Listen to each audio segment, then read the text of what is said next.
Well, it's what I've been spending my life really trying to do. Making clear what the natural world is, how complicated it is and how it works, and how it affects the way in which we live.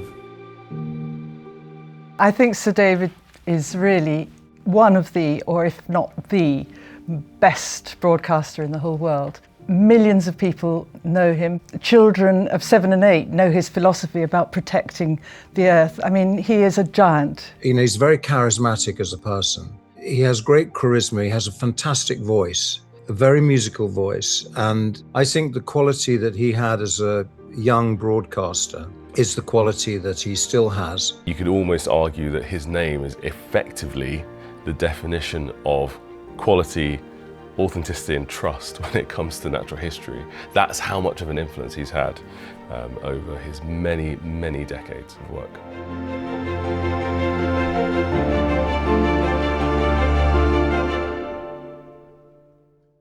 Of course, I have a history with the family because I worked for his brother. I did several films for his brother. I was very close to Richard, and knowing Richard is how I knew his family, his son Michael and his family, etc., all his children, and David. The person who introduced me, as it were, to him was someone called Peter Jones, who produced a series called Trials of Life, which was one of David's own series. And I did the music for that. And it was from that, really, that my natural history career, as it were, or, you know, involvement with natural history and writing music for it began. I always really loved George Fenton. I thought his scores were incredible. So you're going back to like the original Frozen Planet. Everything was brought to life for me watching that. So George Fenton's a really big influence for me personally when it comes to natural history scoring. I'm not sure anyone would believe this, but before I did The Living Planet, I had not really written any music for natural history programmes. I'd done a lot of sound effects. I'd done Blake Seven, I'd done Lord of the Rings, I'd done lots and lots of Radio 3 plays, but I hadn't really written for nature. But I had a very definite idea about what I wanted to do. I was asked to produce a 20-minute demo for David Attenborough and his team. They had no idea who I was, what I was. They just knew that I was at the Radiophonic Workshop. And that 20-minute demo I took down to Bristol and played it to a large group of people. Enormous room. What I remember is just a load of grey-suited men, because the BBC was just full of executives. And I thought, I think there were about 3 other women there. And I just sat there and we played it on a big screen, you know, the video. And then, you know, there was a silence, complete silence. And then David Attenborough, Sir David, stood up and he said, I just remember it. He said, well, I don't know about anybody else, but I think that's the way we want to go. And then I went on to do the signature tune, because the signature tune had to be done well before any other filming. I only had a monophonic synthesizer, one other little synthesizer, a vocoder, which is what you play into and sing. Very, very limited resources, which is why the signature tune, I wish I'd actually be able to do it at the end instead of right at the beginning. But anyway, I then had a year in between when I started to meet the directors. So you weren't working for David Attenborough exactly, you were working for the directors who were working under him. But I did get a telephone call shortly after I'd begun, and it was from David, and he said, Liz, I'm not really very sure about how the music is going. Could I possibly come and see you? Anyway, he came to the studio and I played him stuff from Jungles, which was I'd sampled the ketchup bottle, and that was my flute sound. And he heard that and he actually was perfectly happy, and he went away happy.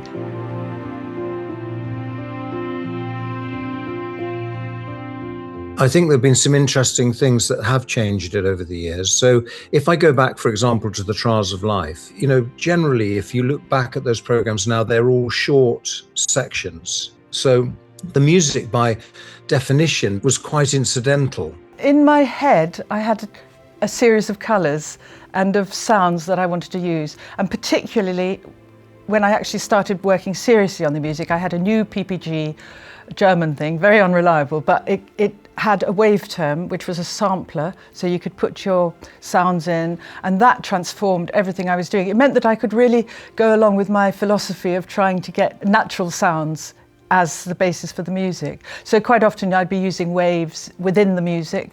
There's a couple of stick insects having a fight, and I actually use sticks as the basis for the percussion track.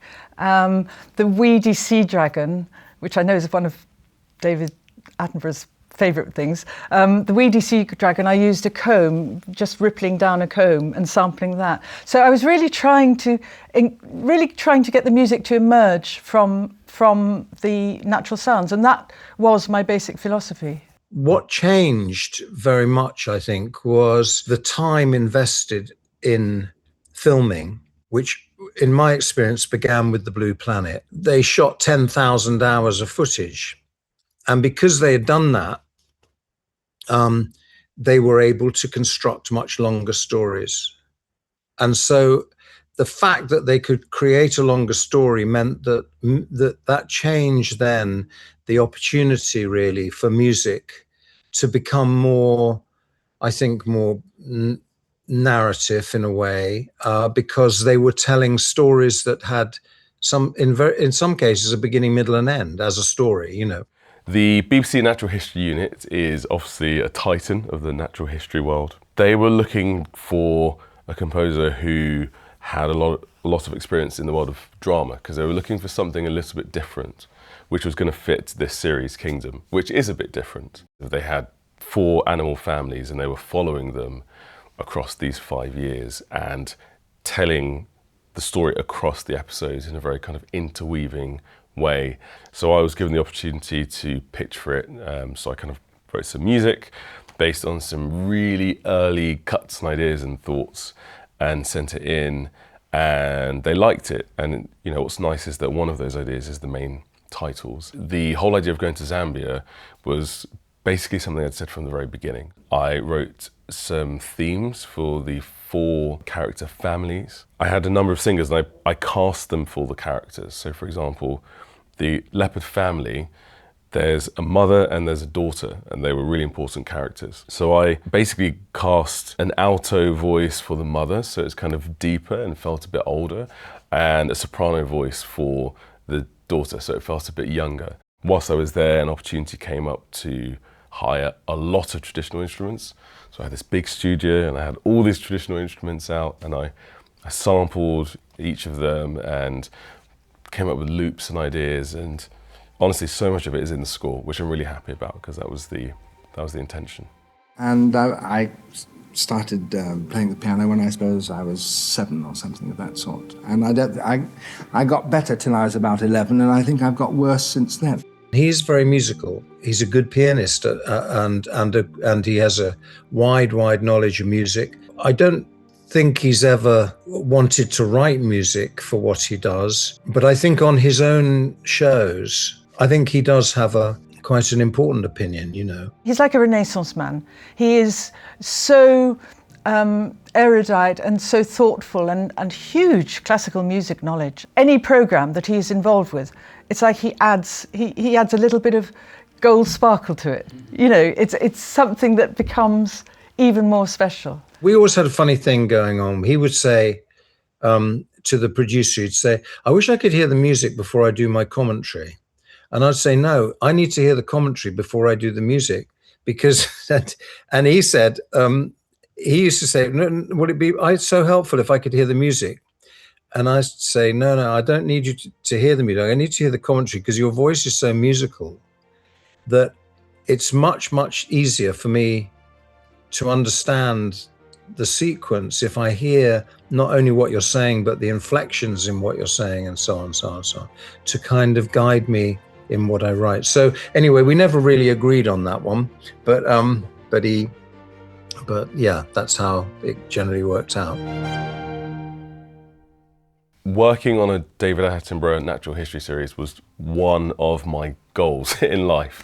So to have worked on one is incredibly special, and it does sit in a different place to everything else that I've worked on. I think that's partly because it's something that is for, if not all, then most ages. And that's one of the things that I love, that it brings families together, particularly in this day and age where everyone can kind of be doing their own thing, that for at least some people, it was their Sunday night viewing.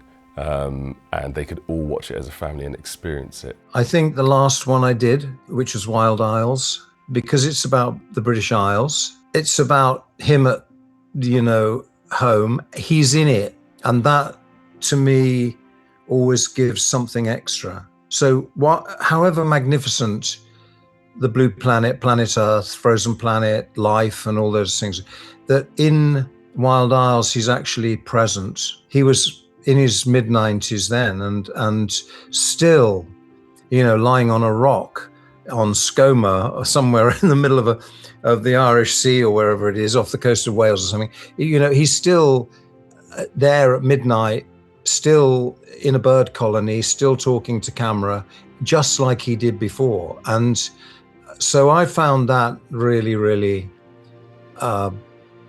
touching, very touching and very moving. The Living Planet was the biggest thing I ever thought I could do. And it is the thing I'm most proud of, because I was in that studio for a year, just over a year, doing 13 one-hour programs on my own with nobody else there, nobody to mix it. Every note was done by me. Every mix was done by me. And then I would go up to the dubbing sessions and sort of sit there and watch as they put the music into the program. So that has to be that is the thing I'm most proud of, because I still can't quite believe that I was allowed to do it, actually. And it stood me in good stead, because after that, the whole world of television music opened up to me. And I really thank David for having the trust in me, because it was he who stood up at that initial meeting and said, well, I don't know about anybody else, but I think that's the way we need to go with the music. Well, so nobody would disagree with that. He wears it lightly, but he has a huge responsibility to the British public. So I think people expect him to just go on, and I just hope he does.